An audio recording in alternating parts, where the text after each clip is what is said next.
Morning बच्चों।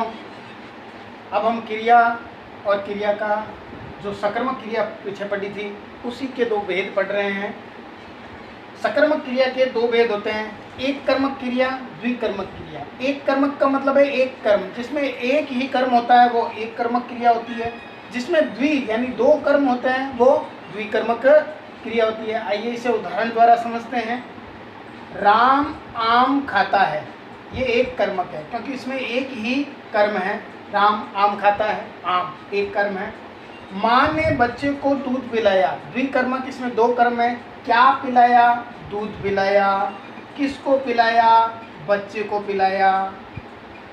अर्थात जिसमें एक कर्म हो वो एक कर्मक, जिसमें दो कर्म हो वो द्विकर्मक।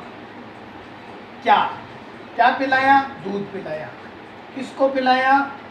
बच्चे को पिलाया। इसमें द्विकर्मक क्रिया में हमेशा द्वितीय कर्म जो होता है वो अप्राणीवाचक और मुख्य होता है। अप्राणी यानी निर्जीव, द्वितीय कर्म है ये सेकंड कर्म है क्योंकि फर्स्ट कर्म तो बच्चा है। और पहला कर्म हमेशा प्राणीवाचक लेकिन गौण होगा।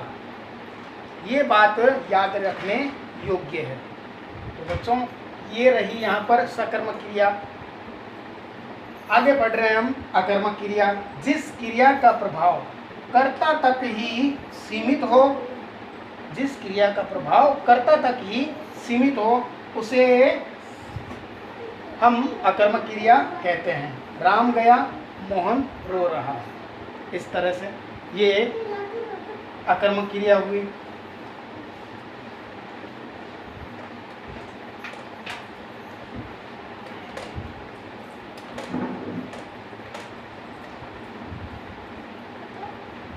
अब हम कुछ दूसरे तरीके से कुछ शब्दों से सकर्मक अकर्मक का भेद पढ़ना शुरू करते हैं। जैसे रुकना, फिर हुआ रोकना, ठीक है।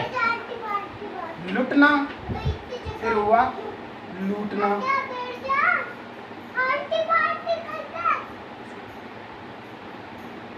भेजना,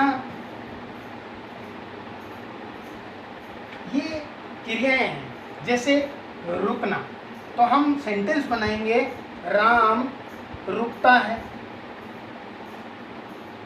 या करते हैं बाजार में रुकता है, स्टेशन पर रुकता है, लेकिन यहाँ कहीं भी क्रिया का प्रयोग नहीं हो रहा है। यहाँ राम ने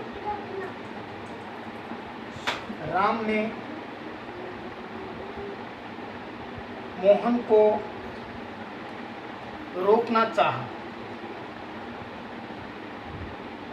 तो ये यहाँ पर रुकना से रोकना जैसे ही बन गया तो वहाँ पर सकर्मक क्रिया हो गई। राम ने मोहन को रोकना चाहा, अब यहाँ पर रोकना जो है ये सकर्मक क्रिया बन गई। क्या करना चाहा? क्या चाहा? रोकना। तो ये रहा प्रथम कर्म, द्वितीय कर्म, और ये रहा मोहन को, ये सेकेंडरी। तो इस तरह से ये द्विकर्मक क्रिया है। अर्थात मैं ये कहना चाहता हूँ कि अकर्मक से सकर्मक बनाया जा सकता है।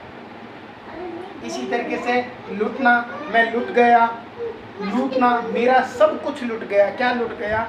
सब कुछ। तो ये है। इसी तरीके से भेजना, पत्र भेजा, राम ने पत्र भेजा। क्या भेजा? पत्र भेजा। तो ये कुछ ऐसी क्रियाएं हैं जिसके माध्यम से हम पता कर सकते हैं सकर्मक और अकर्मक।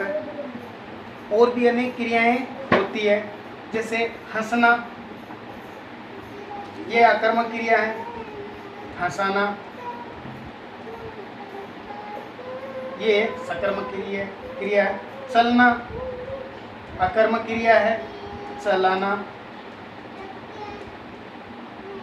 सकर्मक क्रिया है। बहुत सी ऐसी है क्रियाएं जो अकर्मक से सकर्मक बनती है। आगे हम पढ़ेंगे क्रिया के अन्य रूपों को। धन्यवाद।